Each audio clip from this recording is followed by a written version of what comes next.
एक जंगल में एक शेर रहता था।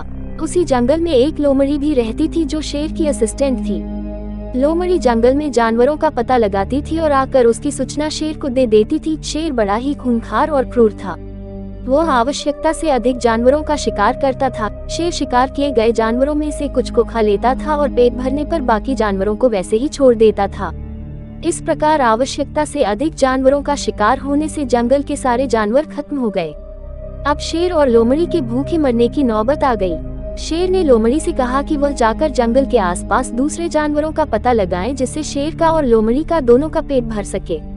उसी जंगल से कुछ दूरी पर एक बहुत बड़ी नदी बहती थी और नदी के बीच में एक बहुत बड़ा सा टापू था। उस टापू पर सारे शाकाहारी जानवर जैसे हिरण, खरगोश, बंदर, बकरी, भीड़ आदि सदियों से रहते थे। नदी से घिरा होने के कारण टापू पर कोई दूसरा बाहरी जानवर नहीं आ पाता था। लोमड़ी शेर की आज्ञा मानकर जानवरों का पता लगाने निकल पड़ी। उसे अपने जंगल में कोई भी जानवर नहीं मिला। थक हार कर लोमड़ी नदी किनारे बैठ गई। तभी उसकी नजर दूर बने टापू पर पड़ी।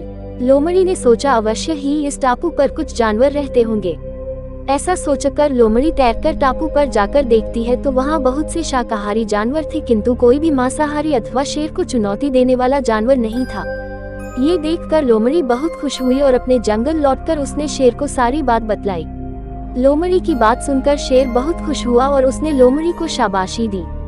दूसरे दिन शेर लोमड़ी के साथ उस टापू पर जानवरों का शिकार करने के लिए पहुंच गया।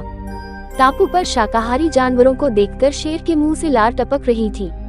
उसने एक ही दिन में बहुत सारे जानवरों को मार डाला और कुछ जानवरों को खाकर बाकी जानवरों को छोड़ दिया।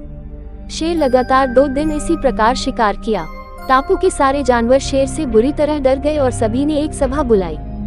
सभा में शेर से बचने के उपाय पर चर्चा हुई। सभी ने अपने अपने सुझाव दिए। सभा में एक बूढ़ा बंदर भी था जो अपनी बुद्धिमानी के लिए जाना जाता था।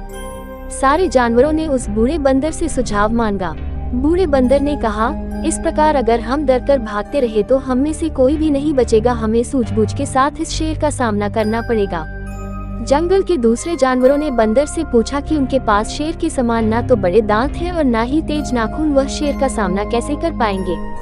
बूढ़े बंदर ने कहा, हमें आमने सामने की लड़ाई नहीं लड़ना है बल्कि युक्तिपूर्ण तरीके से शेर को खत्म करना होगा। जानवरों ने बंदर से आगे की योजना जानी बनाने के लिए बंदर से कहा। सबके अनुरोध करने पर बंदर ने एक योजना बनाई जिससे बड़ी आसानी से शेर को मारा जा सकता था। जंगल के सभी जानवरों ने मिलकर एक गहरा गड्ढा खोदा और उस गड्ढे को घास फूस और पत्तियों से भर दिया, जो देखने में समतल जमीन की तरह दिखाई दे रहा था। शेर के आते ही सारे जानवर गड्ढे के सामने की तरफ चले गए।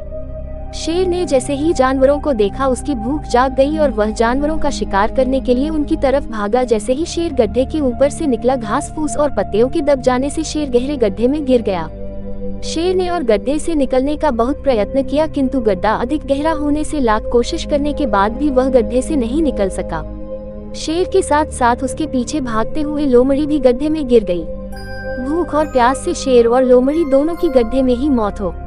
इस प्रकार बंदर और जानवरों की चालाकी से उन्हें शेर से मुक्ति मिली और सभी जानवर पहले की तरह हंसी खुशी से रहने लगे।